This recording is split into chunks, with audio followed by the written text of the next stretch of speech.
Tom Moore. He's covered the Sixers for a long, long time. He probably, I don't know that McKeskey was still around back then. No. Paul McKeskey, Did he have Larry a long... Krzyzewski, Jack Sikma. Did he have a long stint in the league, or was it brief? I don't know.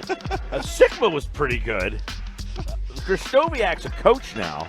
I don't know what McKeskey's doing. I mean, based on the stash alone, you got to give him 2 He years. had a great knee brace. Strong. But my point earlier, that Tom Moore's thinking to himself, why the hell are these guys talking about these 3 buck centers? My point was, Marc Gasol is no stiff like McKeskey. Those numbers that Embiid has had against Gasol, maybe they have some weight to them. Let's bring Tom Moore in from the Burlington County Times. He joins us now on the Boardwalk Honda hotline to talk a little Sixers, Raptors. Paul McKeskey. Tom, welcome back, man. How you been? Fine, thanks. I actually have a Paul McKeskey story, if you believe it or not. I don't know what he's doing now. No, I don't know what he's doing now, but he was the head coach of the Hartford, the CBA team back in the day, the Connecticut, whatever they were, that played up in Hartford. And I went up to do a story on them because they had someone from Bucks County who was like a VP of whatever.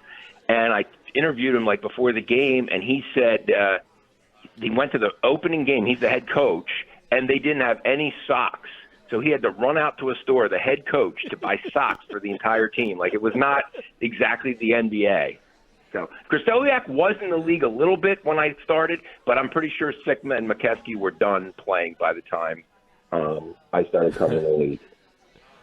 Yeah, you could throw a Randy Brewer in there, too. The Bucks had some really good ones back in the day. Yeah. But my point was kind of, Gasol is no stiff. Like, so those guys, there's no spot for them in the NBA. McKeskey doesn't play in the NBA in this day and age. He was in the league because he was 7 foot. But Gasol, he's no stiff 7-footer, and the numbers are out there that Embiid has had his struggles. Do you put any weight into those from Gasol being a problem? Well, I mean, the thing is, you have to, just like Ben Simmons' struggles with Kawhi Leonard. I mean, he has some more options now. He didn't play the Raptors with Tobias Harris, so that should help. But you have to take them, into consideration.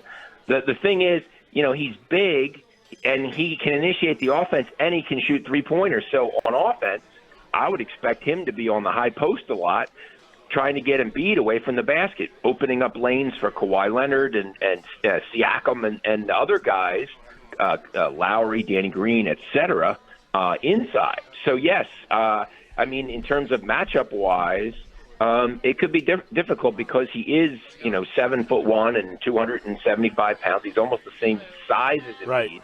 But he can go outside too, and shoot the ball, and he can be physical if he needs to, and he can initiate the offense, and he likes to play on the high post. So, that's probably not as good a matchup on the defensive end, where a guy who is a low post, low block, old school center, of which there aren't too many left. Yeah, I know, because obviously Embiid's a big factor in this series. Now, his minutes were down.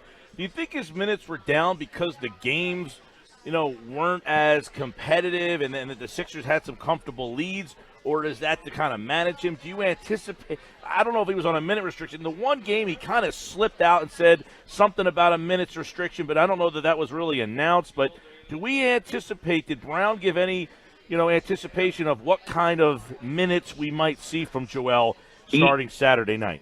Yeah, he always says he finds out right before the game, but the two blowouts, clearly what was it, games games 2 and 5, he didn't play as much. Game 2 had 10 minutes of garbage time, and game 5, he didn't play the entire fourth quarter. But if there is one, I would assume it'd be somewhere in the ballpark of 28 or 30, which is a decent amount. Now, the other issue you have is, who can Boban help you in this series? Because you look at who their backup center is, Serge Ibaka, who's really a power forward, and he shoots a lot of threes away from the basket. So. Can he be effective on the defensive end when he's got to go 20 feet from the rim? and deal with that there. So some of the matchups, and who's J.J. Redick going to guard, but then at the other end, who's Kyle Lowry going to guard?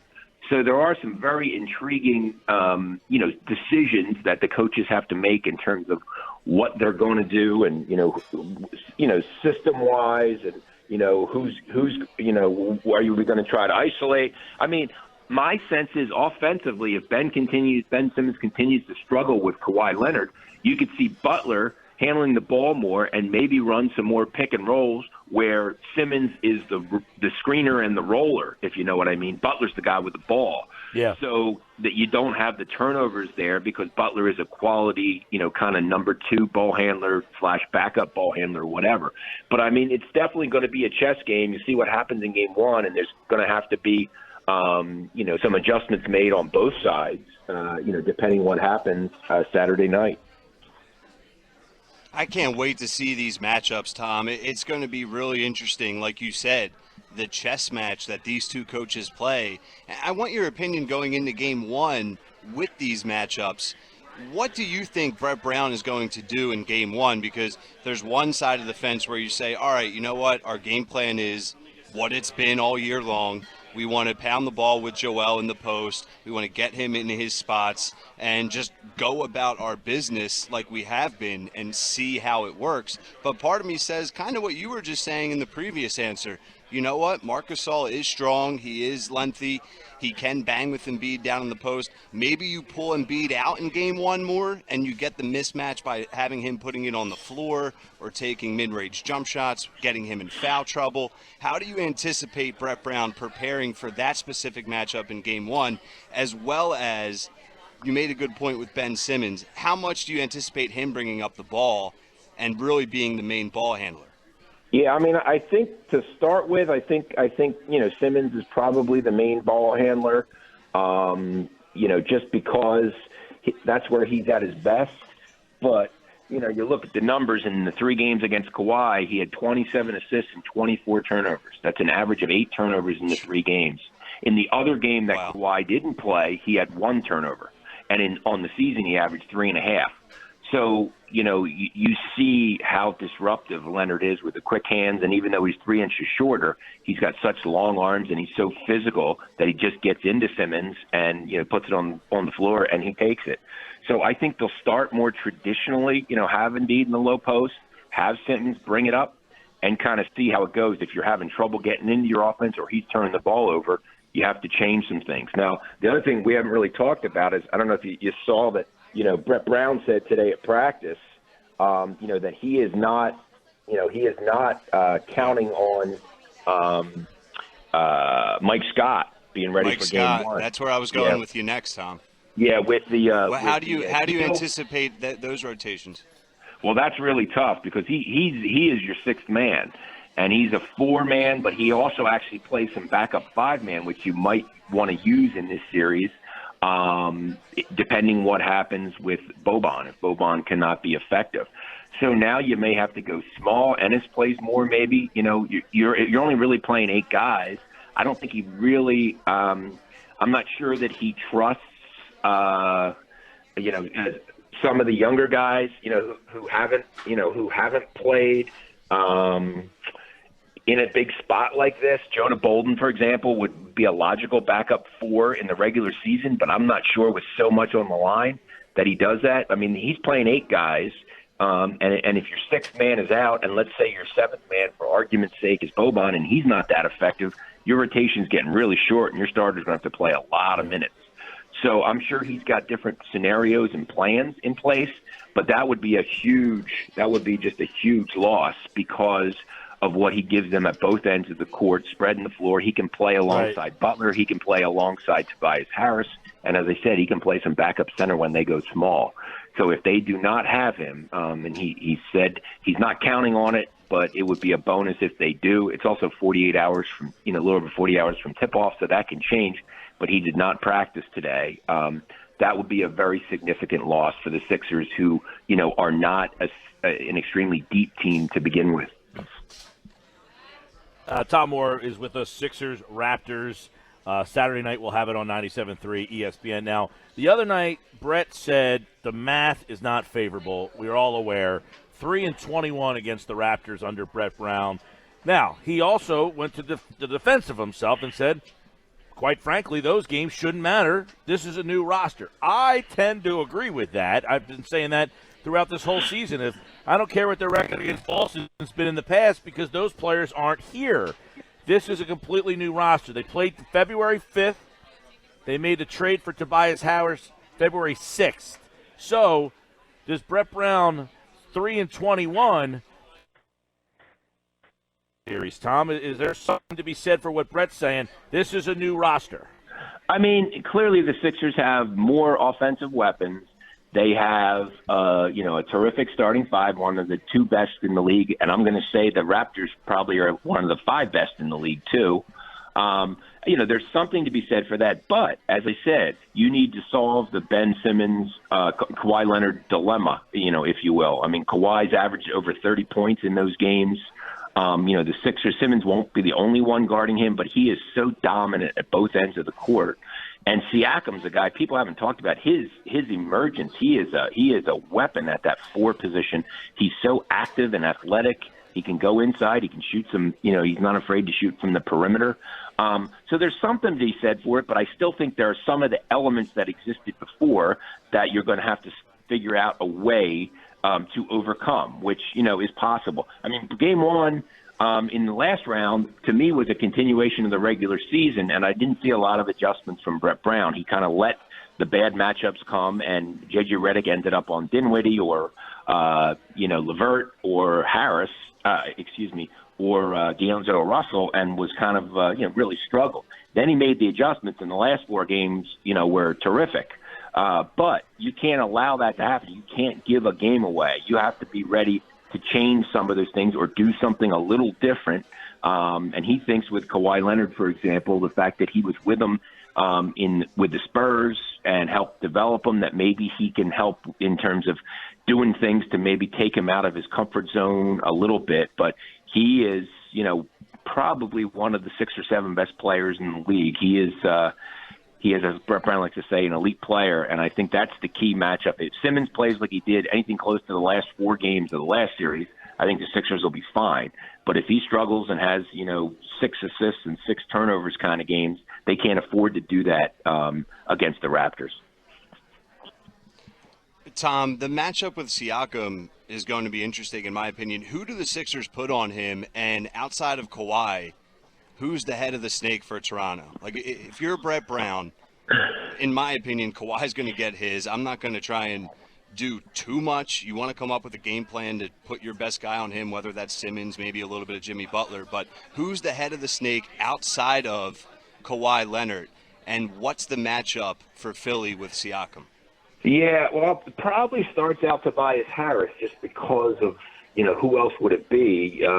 Then do you put Butler on Danny Green or do you put Butler on Lowry? And I think Lowry, to some degree, is the head of the snake. And who's Redick? If Redick does he open on Danny Green or does he open on Lowry? And as I said, at the other end, who's Lowry going to cover? My guess is it would be Redick, but you may be able to get him free for some screens. He moves really well without the ball. Those dribble handoffs that they like to call DHOs. And he's smaller, so Redick should be able to get a shot over Lowry too. So, yeah, I mean, they're going to have to do different things. They're going to have, obviously Harris won't guard Siakam all the time.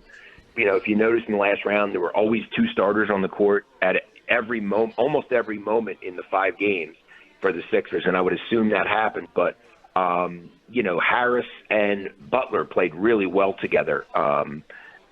So I would just think that maybe that may continue. You take Embiid out 6 minutes into the game, you take Simmons out, you take Redick out, and then you bring in, your 3 subs. But again, who's your third sub? It's Ennis, let's say it's Boban, and then who's the third guy if Mike Scott can't play? And you really have to go probably at least 8 deep. You can't just play 7. It's just not enough in the fourth quarter. I think it's going to wear down. So there are some really intriguing potential matchups and then some adjustments in game and between games that are going to have to be made, on both sides, because both sides, have such weapons, such formidable players who can do damage. Yeah, that's an interesting point. If for whatever reason Mike Scott can't play, does that bump Jonathan Simmons back into the rotation? Do they go with Furkan and maybe try to get someone who can, shoot the ball a little bit? There's certainly a big, Brown never has it easy, man. He finally feels like he's got a nice 8-man rotation, and you go and screw it up for him, right? Yeah, I mean, eight is a good number for the playoffs. You don't want to go too deep. 9 or 10, the second unit struggles to score so much that you need to keep 2 starters out there. But yeah, I mean, I don't know that you can play Jonathan Simmons and Ennis together. You're just too. I don't know. I'm not exactly sure. Like I said, Bolden would be size-wise the matchup, but he's a rookie, and it looked like Brown really didn't trust him too much with significant minutes in the first round. Now that you're at a higher stakes, is he going to do that? And if not, as I said, that's why Scott's so important, because he can play multiple positions. He's going to have to play somebody there. You could go small, let's say, if Toronto goes small, but Toronto, also with a very big team who they start, and even their second unit is big. So the Sixers probably can't just kind of play, as Brett Brown likes to say, bully ball and pound them. So I'm looking forward to a very interesting 6 or 7 game series. Yeah. Now, Tom, in the one game, I guess it was game 2, when Ben really had that big game, we saw him at the foul line a lot, or the elbow a lot, and then they ran JJ off of him, and they kind of did a lot there. Is that something they can do with Kawhi Leonard? If Kawhi's going to try to lock down, do you think Ben Simmons could become a valuable player? And even it's almost like in football. Like in football, when you have a pass rusher who's overzealous, you run right at him because sometimes he takes himself out of the play. Can you do that with Kawhi Leonard, or is he too cagey? You can try it. Yes. But, he's very physical, and will they switch? It's possible. It's possible that they stick with, that Leonard just fights through screens. Leonard just fights through screens, and he doesn't switch. So he's with Simmons all the time. It's possible. What do you do there? I mean, there's so many games within the game here that it's really interesting, and it's going to help determine the winner of this series. Yeah, and you mentioned games within the game, which will bring us to our last point here. Brett Brown was on the hot seat by many people. Did that series get him off the hot seat? I mean, it certainly helped, but I still think, it probably needs to, let's say, play a very tight, it would help. The better they do, obviously, the more it helps them. If they, make it a 7-game series, let's say, and even lose a close 7 games to the Raptors, who I think are the toughest matchup for the Sixers in the East. Is that enough? I don't know, because it sure seemed like it was kind of everybody was Josh Harris on down was kind of putting all the pressure at Brett Brown's feet. So I'm really not sure. I mean, the fact that he made some adjustments that worked well in the first round and so on, but I mean, they should be able to beat the Nets, the Raptors. I mean, the 4 teams in the East, think about it, none of the 5 series went beyond 5 games. 2 of them in the West, are. So clearly there's 4 dominant teams in the East, and I think they're all capable of going to the NBA Finals. So, and Tom, last night they see the Warriors go extend that series. Do you think that everybody has that taste that, man, we can do this? Yeah, well, that series, it's one of those road court advantage. The Clippers are 2-1 on the road, and the Warriors are 2-0 on the road. Like that's crazy. That doesn't make sense, at all. But yeah, and the game tonight, Game 6 of the Spurs. If that was 7, that determines the starting time for the Sixers on Saturday. It'll either be 7:30 if there's a Game 7 there, or 8 o'clock if there is no Game 7. On Saturday night. So I think it's really going to be a heck of a series. All right, Saturday night, 7:30 or 8 o'clock. We will find out tonight what time it is, and you can hear the game on 97.3 ESPN. Tom Moore, sports columnist for the Bucks County Courier Times, who covered Paul McKeskey. How about that? Who played 12 years in the league. by the way. 12 years with that stash. 7 with the Bucks. And he joined us via the Boardwalk Honda hotline. All right, Tom, we'll see you soon, pal. Sounds good. Take care, guys.